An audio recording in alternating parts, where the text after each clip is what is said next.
Yo, what's going on with y'all? It's your boy NeoXO bringing y'all a Black Clover episode 161 review. This episode is called Xenon'S Power. And when I get into the review, y'all definitely gonna know why it's called Xenon'S Power. So getting right into the review, make sure you subscribe and leave a like. Now we can get straight into it.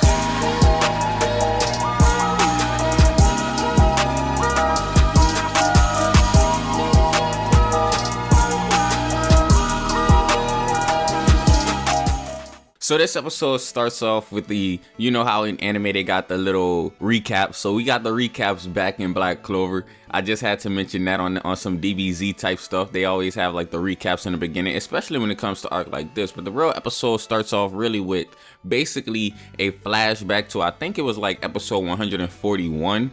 I'm pretty sure that was the episode, but if it's not the episode, it was definitely somewhere around that. If you guys watch Black Clover, you probably already seen that. Some of you honestly probably skipped it because you thought it was filler, so on and so forth. But basically in like episode 141, I think that's the episode, but I'm gonna describe it so y'all gonna know what I'm talking about. Basically, it was the episode where I think Dora was like in charge of a mission, and the Golden Dawn had some focus in that episode. The reason people skipped it is because they thought it was filler or whatever, but it is brought up in this episode. Basically, that episode was put there to kind of showcase the connection between the Golden Dawn, because as we know, the Golden Dawn was not always very fond of Yuno, considering he was a peasant in a squad full of nobles and royals, so they weren't very fond of him. So they have kind of flashbacks to make us recall those events. And basically Dora was one of the people who really wasn't messing with Yuno like that in the beginning, because you know Dora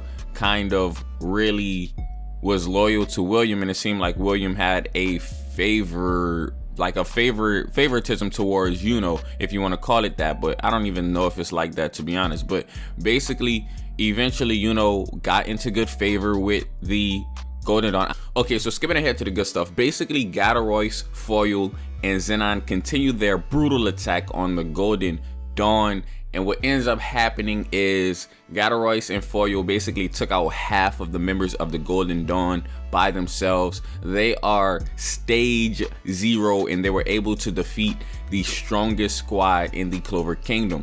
And this was even brought up by characters in the Golden Dawn. Basically, I think it was like Latoli. I might be wrong because I'm just thinking off the top of my head, but I think it was like Latoli, and she basically said, like, she was like, these people are strong as captains. Like, these people are as strong as captains, and they are just mages from the Spade Kingdom. And basically that's like saying, like, okay, look how strong these people are, and they are not really of any high significance in the Spade Kingdom, yet they're able to take out a squad of fully high significant people. The Golden Dawn is full of significant people. They're the Golden Dawn, the #1 squad in the Clover Kingdom.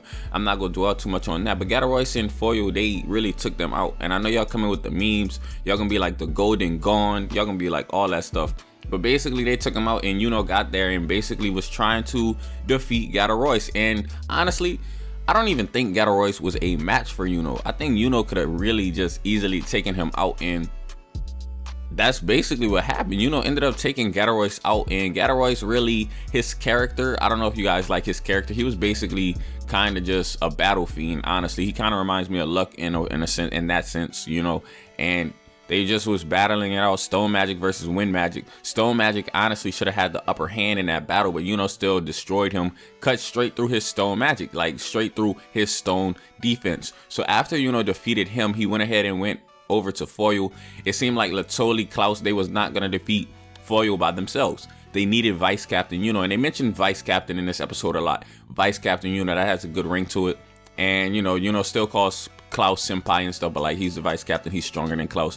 Klaus was not about to be able to beat Foil, but with the help of Yuno, they were actually able to defeat Foil with his mist magic. So they actually were able to do that. Foil even states Yuno is his natural enemy. I don't think it would have even mattered, because Yuno is just so much more powerful. And speaking of how powerful Yuno is, he actually learned a lesson in this episode, and this is going to help him with his character development. So in this episode, after Yuno is able to defeat Foil, he moves on to the third person. So at this point, Yuno then faced people with 40% devil power, and now he's gonna face somebody with 55% devil power, that being Zenon. Zenon can use more than 55%, but Zenon was like basically saying, I'm gonna just show you a little taste and that's all I need to defeat you. So he was being cocky. Zenon is always cocky. I want you guys to pay attention to how Zenon never removes his hands from his pockets whenever he is battling. So basically, Yuno sees this, he sees this, and by this I mean he sees half of his squad literally dead. Like, so it messes him up in the head a little bit, and he thinks like, oh man, I'm gonna teach you a lesson, Zenon. But that's not what happened. Zenon taught Yuno a lesson. Zenon basically took out William, which is the captain. So that is significant because captains are the strongest in the Clover Kingdom now. A lot of people would argue or debate that William would have been able to defeat Zenon if it were not for William having to protect members of the Golden Dawn. I'm gonna save that for another video, but Captain Zenon is captain level, but some captains would probably be able to defeat him while others would not. So anyways, Yuno sees William getting skewered, and speaking of skewered, like, did y'all see Klaus get skewered? A lot of people were saying like, they're gonna censor the anime, but they didn't. I mean, they censor some stuff. I guess they censor more of the, I don't know, like the fan servicey stuff. If you guys know what I mean. They censor more of the fan servicey stuff, and they leave in kind of some of the gory stuff. So it's like give and take. So basically, they didn't censor these people getting like skewered with bones, which I like, because I was surprised when I first seen that. I was like, oh my goodness, like they didn't censor that. Look at all that blood, and they just got like punctured and stuff like that. So basically, Yuno fights off against Zenon, and he thought he was doing something, but he wasn't doing nothing. I don't even think he scratched Zenon, and that taught him a lesson, because that a quote in this episode. I'm either gonna paraphrase it because I can't remember the direct quote, but you guys know which quote I'm talking about when I mention it. So basically, Zenon said like, "You're not weak, I'm just far stronger," or something like that. That's not a direct quote, but it's close enough. And that was a bad, like, that was a cool quote, man. Like, he did that. Like, imagine getting beat and then somebody telling you that. Like, that's kind of like he's looking down on Yuno. So Yuno is used to people looking down on him, but he's not used to people being stronger than him. Because even though he was used to being looked down on for being a peasant, he wasn't used to being looked down because of his power. Because everyone knew, even if he's a peasant, he's still powerful. You know, y'all see what he did to Alec back in the day. You know what I mean? So it's kind of like that. So basically what ends up happening is Yuno goes in, fights him, and Zenon's like, all right, you're not weak. I'm going to show you a little bit of my devil power. So he uses like 55%, and the other Dark Disciples couldn't even use 50%. So it's like just that little 55% ended up just taking Yuno out. And he basically left Yuno with a little gift, which was a sword bone straight through Yuno. And it kind of left Yuno almost out. Yuno was going to die if not for Captain William's magic reviving him, revitalizing him. And the reason I say it like that is because the people who were already dead, like William can't bring them back to life. Like William's not that strong, you know what I mean? But it was impressive enough for him to bring the people who were on the verge of death back. So half of the Golden Dawn is dead.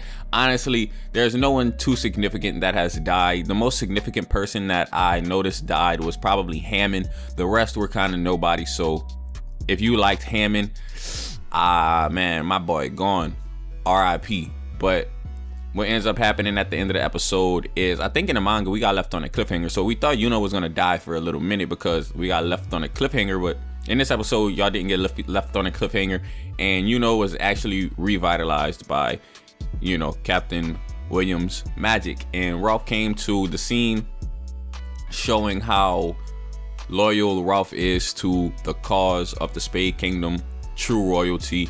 And that's basically where the episode ends. This is where Yuno's character development starts. I'm gonna have a video about Yuno out tomorrow. And with that being said, hopefully you guys enjoyed the video. And if you did, go ahead and leave it a thumbs up, comment, and subscribe. As always, it's been your boy NeoXO, and I'm out.